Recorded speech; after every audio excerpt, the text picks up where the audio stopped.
Hey, my name is Dayton, and recently I have noticed a lot of negativity in the video game space. And if I'm being honest, it's exhausting. Whether that be people being mad about women protagonists in video games, Highguard dying unorganically, or just simply people not being happy with anything they play. And that is even if they are putting their hands on the controller about the thing they are complaining about. So, I knew with this subject in mind, I needed to contact someone that has been around for a while, someone who has a finger on the pulse of the negativity in the gaming space, maybe even someone that has seen it evolve, and that would be Colin Moriarty. And if you're asking, who the hell is Colin Moriarty? Colin worked at IGN for around 13 years, hosted probably the best PlayStation podcast you've ever heard, co-opened Kinda Funny, and now owns his own company called Last Stand Media. So, with a few clicks and clacks, a lot of hoping, I got to talk to Colin about a lot of what is going on in the industry right now. So I feel like you are the type of person that would have a really good finger on the pulse for like the current negativity in gaming and how you've kind of seen it stretch over your career. Like through IGN, Kinda Funny and stuff like that. And, you know, at Last Stand. I feel like I started to notice the negativity get like really bad online when, I don't know if you remember, but Spider-Man 2 versus Baldur's Gate 3 with the Game of the Year. So 2023. Yeah, at the Game of the Year or the Game Awards. And people were like, Spider-Man 2 has to win. And they were super against Baldur's Gate 3 winning. And I'm like, I'm not a Baldur's Gate 3 type of person, but it's a better game, in my opinion, right? So yeah, I mean, Spider-Man 2 is definitely not a Game of the Year. Right. And I loved it, but I wouldn't call it Game of the Year. Right. And I just started to notice there was like, are people even playing these games? And it was just like, these people have so much discourse and they have so many things, and they're not even playing the games.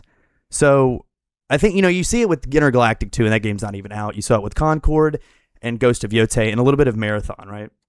These people just like hate on the games. So I kind of just, I mean, what is your read on that right now? Does that make sense? How I preface that? Yeah, it makes sense. I don't know. I've thought a lot about it too, because I think it's interesting. Like, I've been in the industry for 24 years. I've been playing games since the late 80s. And I was a message board kid. You know, how old are you? I'm 26. Okay, so you're not old enough. Yeah. like for the dial-up era of like I'm not old enough to be on Usenet, for instance. I don't know if you know what that is. What is like, that exactly? Usenet is like the pre-World Wide Web internet from the 80s, and people would like, and it would be like, you know, something.group. whatever, and there would just be these forums. I bring all this up because like I feel like the negativity was always there. It just never had a microphone. So like we would bitch about everything. I remember, you know, I was on GameFAQs from 98 to 2004 or something, and people hated everything. Like I always talk about, I loved Wind Waker at the time. I was a big GameCube fan, and everyone used to call it Zelda, right? And like and CELDA and make fun of it and like hate on it. It's just that you had to kind of go and seek it. It's the difference, and that's why I asked how old you were, because I was like, it's the difference between what I think I grew up in, like the pre 9/11, and that's just like kind of a hinge date. It has nothing to do with 9/11, but like the pre 9/11. My wife and I were just talking about this. Like, you used to go on the internet. You would like go on a computer. You would also have to dial in, so you'd be using your phone line. Someone else would need to use your phone line. You'd have 15 minutes. You check in. You do what you can. You get an AIM message. You answer an email. You go away. People had computer rooms and you know, and it was just, now we're always on the internet. We don't know how to talk without expressing ourselves more publicly and vocally. And so I really just feel like Occam's razor says that the gamer hasn't changed, just the conduit by which we communicate has changed. And so like, it's as if you're putting those GameFAQs message boards from 2000 on blast. I think that I've kind of noticed that too. I mean, I'm glad that you kind of have, I mean, you've been around for so long, so you've kind of seen it, you know, how the hate has evolved, I guess. And it's hard to know like where it does originally come from, because it's so easy. And I have it written down too. And it's kind of what I've been like studying a little bit, is that I have the question, is the problem the combination of coverage and that everyone has a platform? And I think this like goes into a lot of things, right? Like political, like anything, is that we're all on Twitter and social media. And so I think it's so much easier to blast that. But I'm curious though, like you've talked about it on Sacred and so many things about like Ghost of Yotei. People hate that it's a woman or Intergalactic. I mean, was it always like that, or do you think it's like incel culture? Like, I don't understand it, because it's like you need to get your hands on the controller and play the game, and then like you can have any opinion you want. I just bothers me that these people don't even want to interact with the product itself, right? Yeah, I think that that's probably true. I mean, like, I often think back to the representation of women and like minority characters in games and movies and TV shows, and like, again, maybe it's just being a product of the 80s and the 90s, but I felt like no one really cared. Like, everyone knew Samus was a girl, you know, or a woman. Right. In Metroid and Super Metroid, they make it, and Metroid 2, they make it even more obvious. And, you know, we had characters that people really loved, like Barrett in Final Fantasy VII, although that game's not even really 30 years old. Just like a lot of different things. I think about like Ripley in Alien, and you know, Leia and Lando in Star Wars. Like, I don't think, I always fantasy, sci-fi, like all that kind of stuff always felt kind of like it gathered together people that were different, both fundamentally and, you know, figuratively, I guess. So politically, but also by skin color or gender. Right. I feel like there has been a little bit of a rubber banding effect on.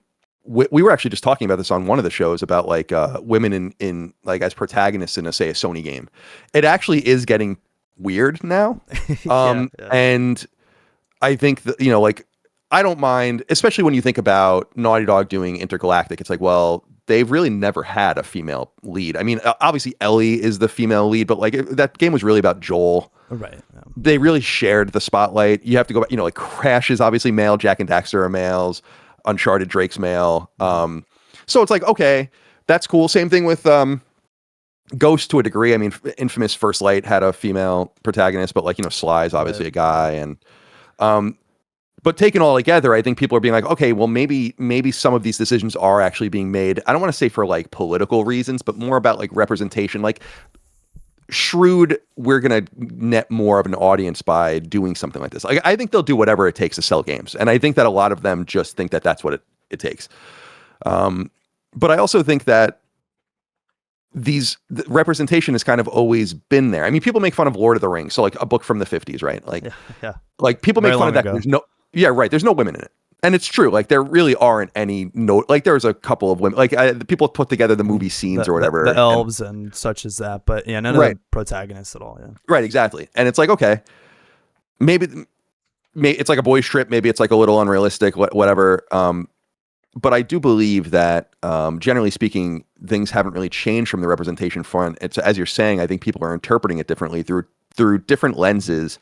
And that's a complicated social issue that really hasn't, I don't think, been studied by like scholars too deeply, as far as like, I think it's a combination of factors that I think get people to this point. But I think one of the things you touched on is really important, which is that a lot of the people that are talking about games don't play games. And I know that people, it is inherently corny to be like, show me your trophies.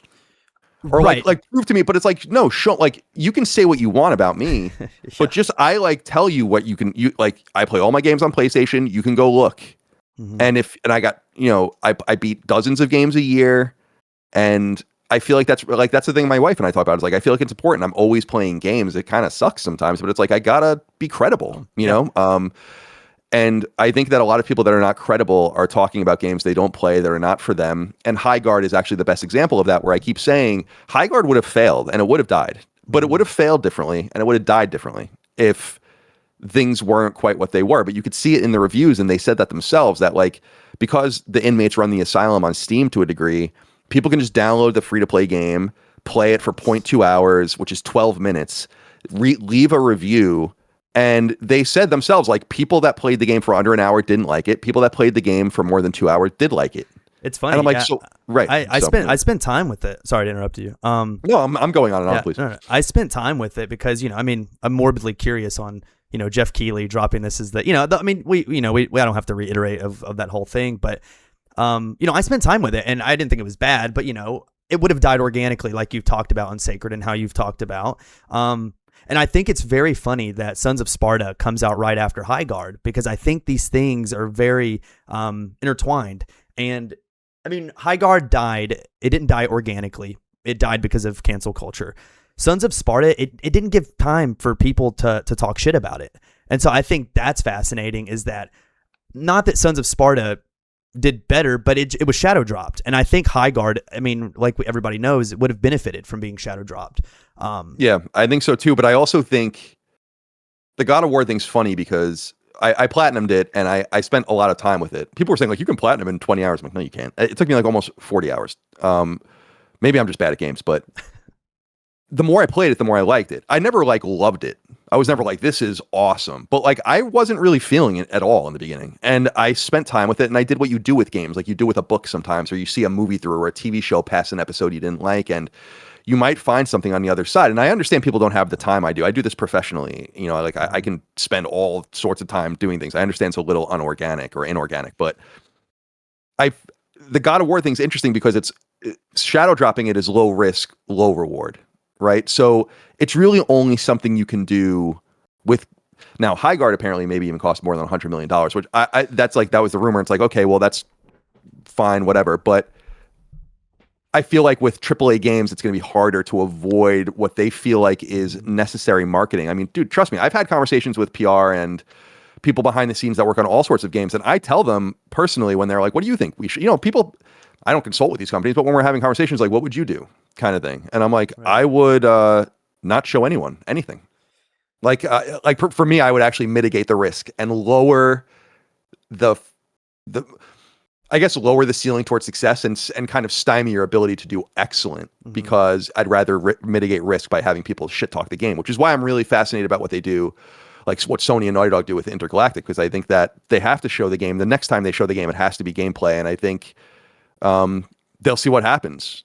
There's a lot of people that still feel like the internet's not real life, but I actually think the internet is generating and controlling everything at this point. And so people have to actually play to it, which is unfortunate. Yeah, I think the internet is super important. I mean, it sucks that it's important, but I mean, you have to see how people are accepting your game and how you're going to traverse that. And it's funny because I have written down is that I don't think that you see this in the indie space. Like, you don't see people canceling indie games as much as you do AAA games. Now, I don't know why that is. I don't know if it's because, PlayStation, you don't see as much as in Microsoft, but indie games, like the more they cost, the more people expect it, right? Like, naturally. But yeah, I mean, where do you see the hate going, and what do you think developers are going to do? Did you see that Crimson Desert, people got physical copies and it's locked behind a timer?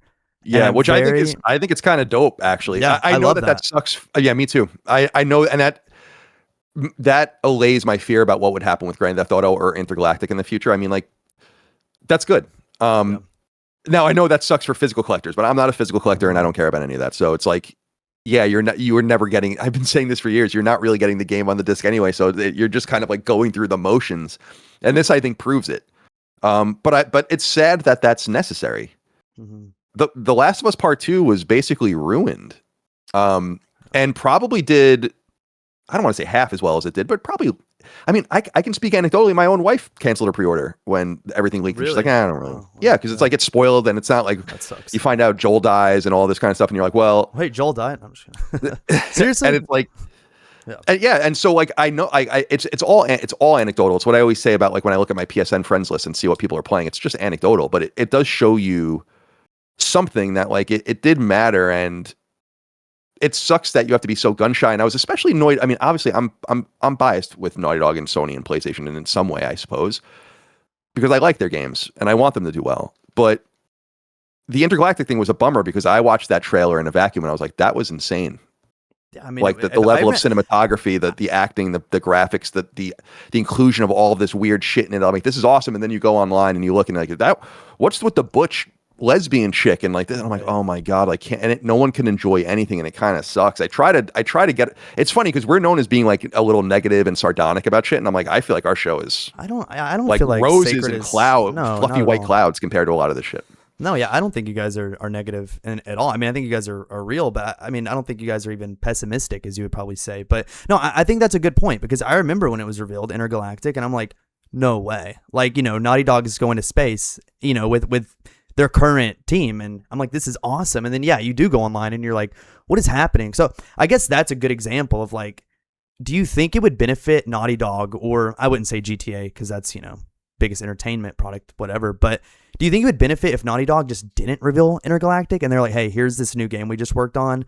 Or even now, since they revealed it, people are like, whatever. You think it's just be if they're like, hey, here it is. Like, here you go, just play it.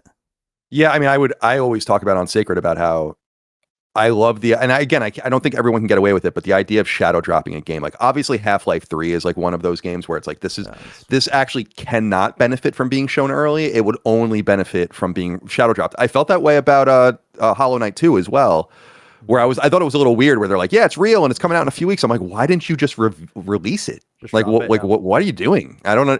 But I think there's like a melding. It's like watching things go from magazines to websites like Web 1.0 to where we're in now, Web 2.0, and like social media and Twitch and all these things. Is there's still this like magazine mantra in video games, and I know it still exists. I mean, this is old now, but I'm sure it's still true.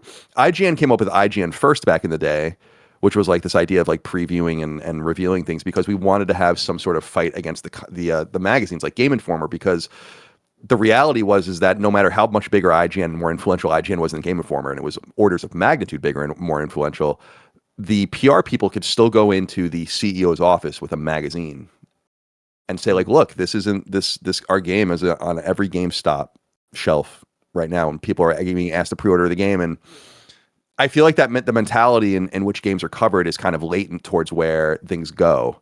Because if I was doing PR for a AAA game, I would look into a lot of weird shit, like being antagonistic towards media by leaning more into influencer culture and streaming culture. Interesting, yeah. By, like, what do you gain by being friendly with Kotaku, for instance? Yeah. Today, it's not 2012. Right. Now, but I think all these things are kind of asymmetrical and not aligned right now. And so I think the PR people on the ground are kind of trying to figure it out. I think it's obvious that Sony, for instance, has decided that their strategy is to say as little as possible. And I think that's obvious to anyone watching. And I think it's kind of smart because it at least gets rid of all of the unpredictability of how things are received. And you have to also understand that, like, they seemed, I mean, I don't know this from them, but they seem to have known, obviously, that Intergalactic was going to be divisive.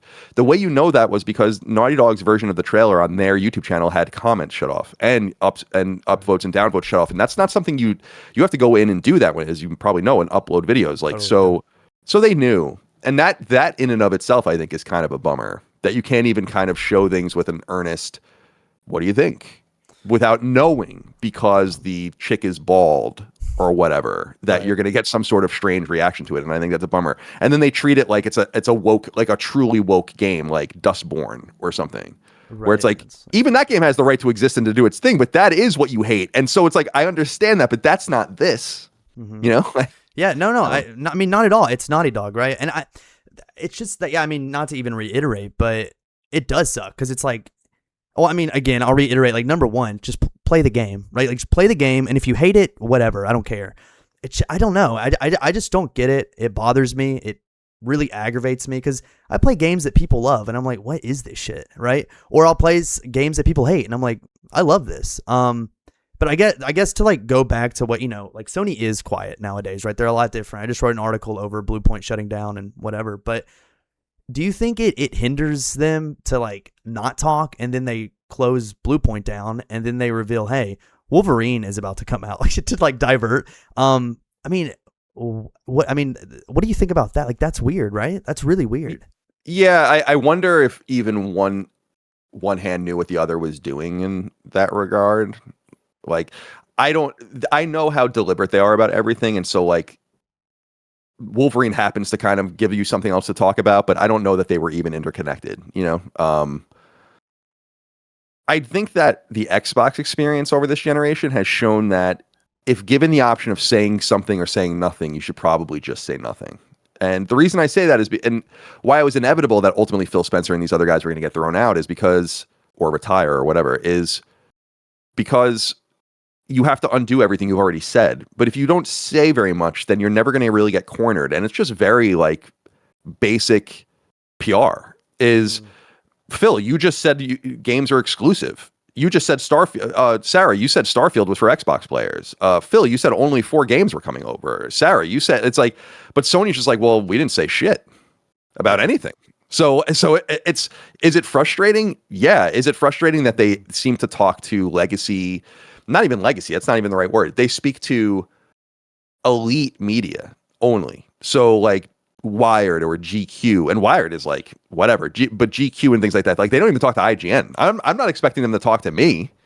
Like I don't. Yeah. I mean, that would be nice. And we got Neil on the show and all that, which was cool. But like, they obviously have a strategy, and I think that it's what I've been saying, unfortunately, about like Blue Point closing down or Firewalk and Concord, and obviously Bungie being a boondoggle and all this kind of stuff, is that it actually doesn't seem to matter. Like that's what.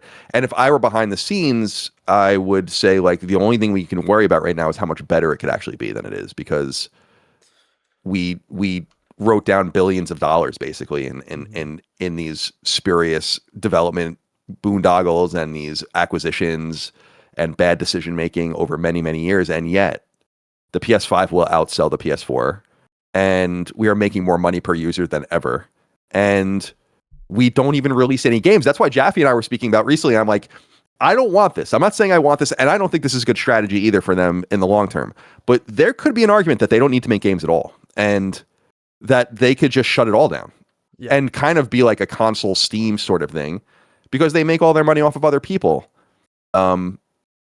So I'm going on and on, but I just think Sony, I think Sony's, I can't argue with the strategy. It's not like they're dying and they're not saying anything. They're winning demonstrably, and they're lucky. Not saying anything. They got very lucky. They're incredibly lucky. I think some of it comes though,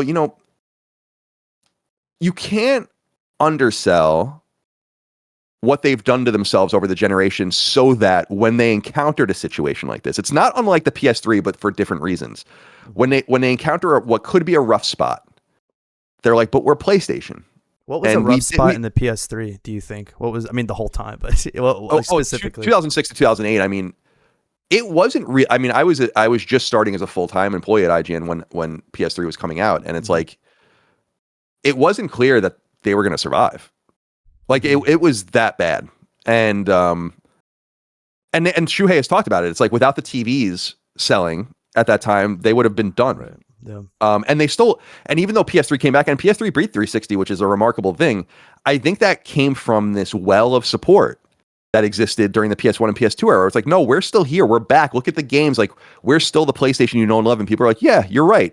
And I think a lot of that kind of, so with PS4 and the goodwill and everyone getting locked in, something Phil Spencer said is like, this is the generation where everyone's starting to get kind of locked in. It doesn't even matter what happens outside of your platform, because you're never going to get corded off of it. And now they move with that goodwill into the PS5 era, where the game starts slowing down, and their strategy, I think, is directionally right, but just executed, totally botched execution, and on every level, like to a shocking degree, as we've talked about ad nauseum on Sacred Symbols. And but then they rely back and they're like, but we are PlayStation, and here you are. We'll be fine. And here are all the other games that you like. And by the way, you don't even buy our games anyway. Right. So I just think they are lucky. But I also think that it's like it didn't come out of a vacuum. When they needed to do really well and buy that goodwill, they did. And now it's like the idea of political capital and political science. It's like, well, they don't really have any now. So like now they've survived and they're doing great, but now like what they have to execute. Right. And I mean, I think you're right. Like they do have to execute. And I think a part of that, I mean, what I would do to be a fly on the wall internally, just to see what they're talking about with the PC ports. And I think, who knows? I mean, they could start, porting PC games at the end of the year, because, hey, we want to go back. But I'm actually, and you've talked about, there are people that are pro this decision. I kind of am pro this decision in the sense of like, I think it gives them a personality back. I mean, it gives them an ability to have more of a personality now, with putting games only on console. I mean, I hope, I don't know. I live in the world, even though I'm 26, I do live in the world of 2006 PlayStation. Like, I do miss that. And I mean, I play most of my games on PC, but I just love PlayStation history, right? But I'm pro them taking games off of PC, even though I play my games on PC, right? Like my second playthrough of God of War is PC maxed out. I mean, yeah, do you see, and I know we're running out of time here, but do you we're fine. Don't worry about it. Do you see PlayStation having a personality back with putting their games back on console? I mean, does that make sense? Yeah, it makes perfect sense. I also understand. I mean, I always understood I was in the minority. To me, I was the fanboy in me. Like, it's like, of course, I want everything only on PlayStation just because it justifies your own purchase. It's like very fanboyism starts in a very logical place. Like, people blame Peter Moore and these other people for, and obviously Sega versus Nintendo, which is something you weren't even around for, but like, is so quaint, right? Compared to like what is going on today. It's hysterical. Like Nintendo don't and all that kind of stuff. It's just like, it's like little, it's like so stupid compared to the way things are today. But I think it comes from a place, it comes from a reasonable place. Like, you don't want to make a bad investment. It's like if you buy a car and then the car company goes out of business, or like your warranty is no longer applicable and you can't get new parts for it anymore. It's like, well, you don't want that. I mean, why would you want that? So I think it's perfectly reasonable. But I think there's an identity that Sony has that I think goes beyond the games. And I think people have kind of, in a way, deluded themselves into thinking that it always revolved around these core first-party IP, and it didn't. And I know because I was there and I played these games since the very beginning. And it's like, well, even Crash and Spyro are third-party games during the PS1 era. They were just published on PlayStation. Sony basically had no first-party anything except for like, and these were all not even really under first party brands. They were just kind of, they didn't know what they were doing. So like things like Twisted Metal and Warhawk and like some of the early stuff that they were investing in, they were really trying to make a machine to sell other people's games. And I even think in the PS2 era, though there were exclusives immediately, you had like Fantavision and all sorts of weird shit and, you know, Kinetica. And it wasn't until late in the generation that it really became about their own games too. Like God of War comes out 2005. God of War 2 comes out on PS2 after the PS3 launches. Which was always strange to me. And other than Gran Turismo, which obviously carries all the way through this, you have things that pop in like Colony Wars or Siphon Filter and shit like that. But I guess what I'm saying is that I don't know that Sony's culture revolves around it doing its own games exclusively and making that like kind of the marquee of the system. I really think it's about like that being an accompaniment to what you really want there. Like early in PS2's life cycle, I see your PS2 Slim there on shot there to the left is like, you know, we had the Bouncer early, and then it went into like Onimusha, Grand Theft Auto 3, Metal Gear Solid 2, Silent Hill 2. All it's like no one gave a fuck about Sony's games, and that wasn't why PlayStation was selling. And I'm like, I think that's kind of a good place to be. Is like it's good to rely on other cows' milk. You definitely want to invest in your own too to differentiate yourself and make sure the machine drives.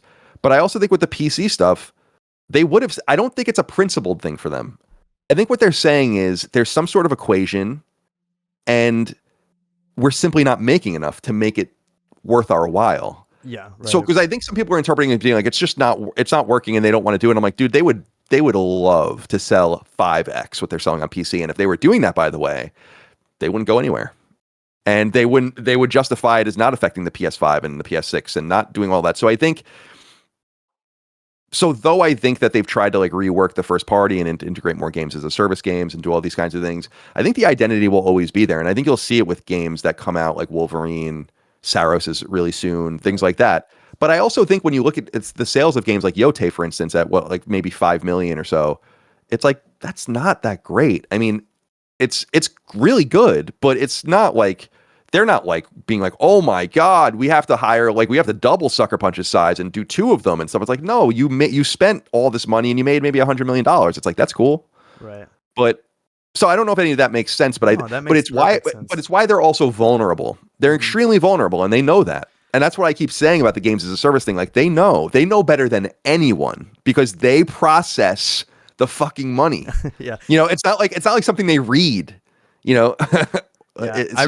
I really like what you said about, I've never even thought of it that way of like, you're right. Like PS2, it was all third party. And like in my head, I don't know why I think exclusive God of War, you know, you have all of these. I don't know why I think like that. And I think a lot of people that love PlayStation think of it like that. And I've never thought, I mean, it is a third party console. They were trying to impress everybody with the PS1. Like, you know, they were like, hey, we can do 3D graphics because Nintendo just fucked us over. Right. Like, you know, right. And I really like that.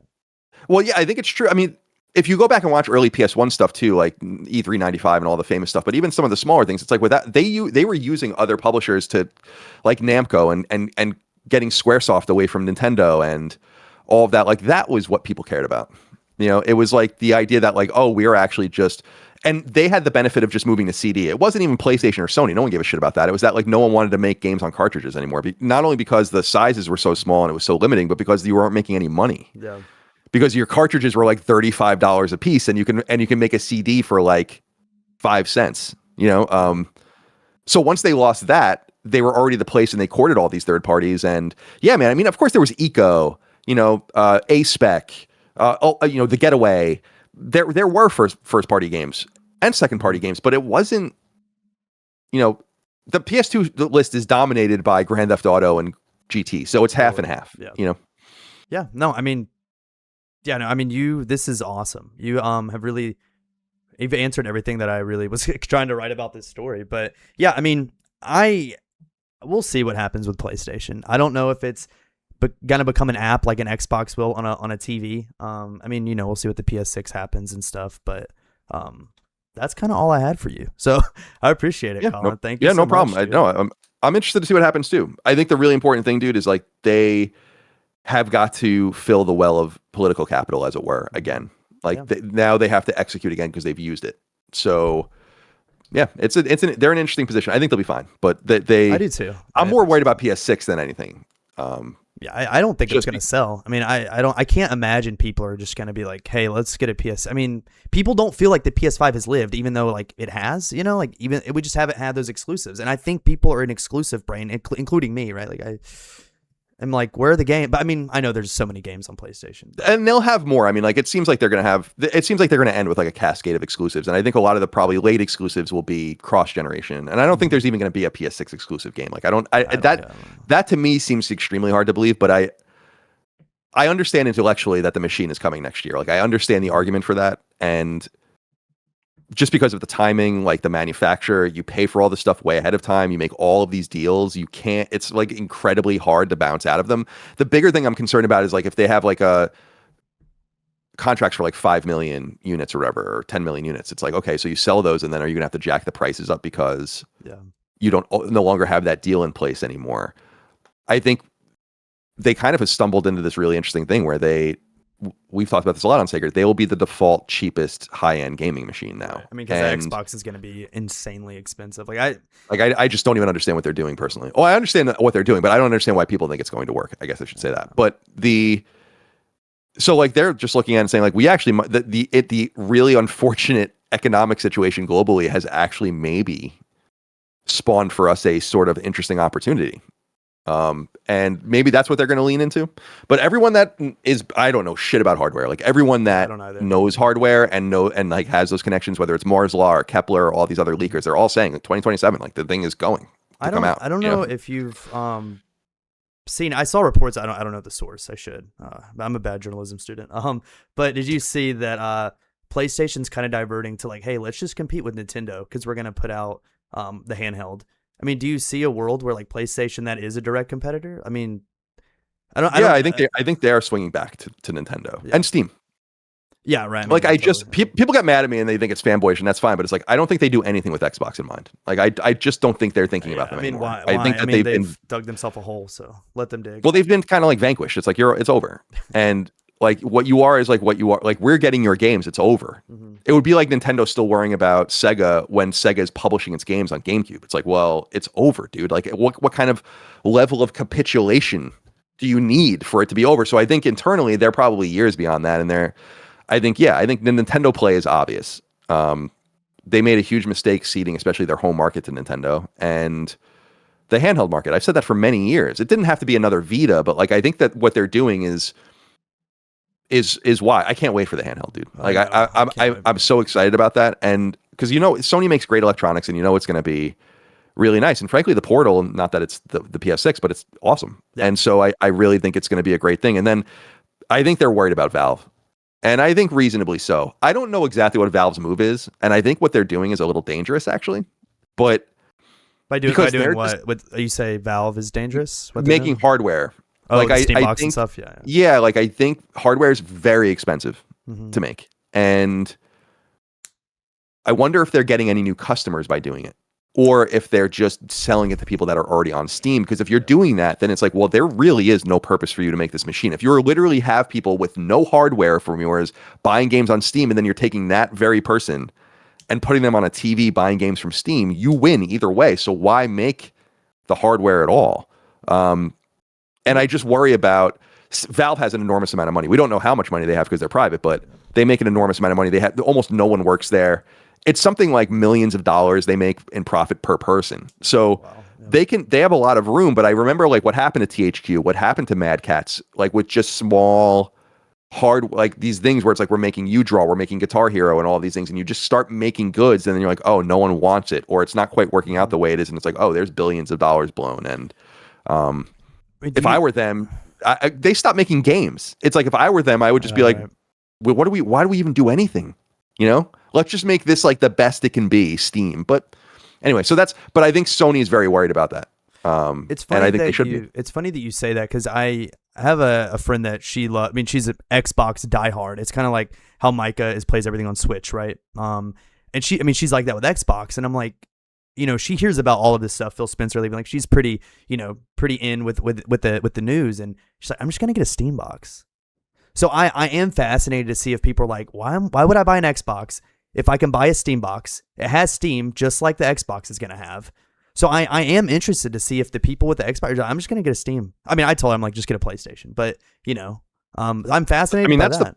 The Steam box, I mean, it's very tantalizing. I think the price is going to matter. Obviously they are in over their heads a little bit with the pricing now, I think, because of the economic wins, but they can figure that out. And yeah, with Xbox, it's a second order problem where it's like, I believe the Helix machine could be tantalizing because it will be maybe a mass-produced economy of scale pre-built PC that might be more affordable at the juncture it comes out than a lot of other stuff. That's not even the problem. The problem is, why would you buy games from Microsoft on it? And if you're not, then why would they make this machine at all? Yeah. Because I just don't think people know what they're talking about. A lot of people in the industry, where it's like, you cut off that spigot of selling other people's games and it's over. Like, you can't survive. There's no console that could survive that. And they're doing it to themselves, but I think they feel like they need to. That's why I keep calling it an off-ramp, because I think they know that. I think they understand exactly what's going to happen. What do you mean by off-ramp? Do you mean like... I think that like they know that this is going to be the last piece of Xbox hardware, that they need to do something for their tens of millions of hardcore players that have these game catalogs. They're doing the right thing by them. They're not Dreamcasting it and saying like, we're done. And this thing is discontinued and it's over. And the next year our shit starts coming out on other hardware. Like, they're doing both. They're saying like, you're going to become a PC gamer now, and we're going to put our games everywhere. And part of me would resent that because I'm not a PC gamer. I said that before. If Sony did the same thing and killed themselves basically doing that, I'd be like, well, I'm going to go play on Nintendo. I'm not going to play on fucking PC. So, but at the same time, you kind of have to respect it, because it's like, well, we're actually putting in the work to say like, oh yeah, you'll have access to your games. There'll be an Xbox launcher. There'll still be achievements and SKUs if you want to buy that. I just think that if you give access to all these storefronts, there's no way on God's green earth that people are going to buy games from them. Like, it's just not going to happen. I just don't understand. And maybe like you have a finger on the pulse here. I just don't understand why Xbox or Phil Spencer was like, let's just be a software company. I mean, I've always looked at them as a software company for quite a while now, but I am kind of surprised they were like, hey, let's just do another call. Like, I can't really comprehend that. I don't know why they were like, let's just be a software company and like really, go at it. I mean, Forza sold so many copies on PlayStation, and like they're doing, I don't know. I can't really fathom that. It's likely that Forza, if you take Helldivers out of the equation, it's likely that Horizon 5 sold more copies on PS5 than all of Sony's PC releases in recent memory combined. So it was like a massive success, and it shows you the disparity of why one is making one choice and one is making the other choice. But you bring up an interesting point where it's like, what they really probably should have done was just make a software level solution for this, where like you didn't even have to, you could just say like, listen, we don't really have a physical games ecosystem anyway. There still are physical games, but no one really buys them. Right. Most of you are digital. You're on Game Pass anyway, so you don't even own anything. But for those that do, which is fine, I don't give a shit about that. I think it's a good idea. I've said that before. But I think that they could have just been like, we're making a launcher, and all of your games will be there. But the hardware thing, I think, is just an unnecessary step. And I think we'll see. I don't understand how the most cost-constrained ecosystem, which is Xbox, and I'm saying that because they say that themselves, they have the cheapest console, they have a subscription service that they mire everything around. So it's like, you engineer people to not buy things and spend at least amount of money. Now they're going to buy a $1,200 rig. Like, it doesn't even make any, it doesn't really even make any sense. Like, I that's why I'm just like, I'm totally confused by it. I can't wait to see how it plays out, you know, but dude, I don't even think it does play. I mean, it does, but like, I'm just like, I like these people that love Xbox, like, they're not going to buy the console. Like, I don't know who it's for. And I don't even know why I'm emotional about it. Like, why do I give a shit? I guess just because I love games, I feel this. Well, I feel a similar way, just in that it is perplexing, but I really do think, and I think this is to their credit. I think that they're trying to do the right thing, like by their people. Yeah.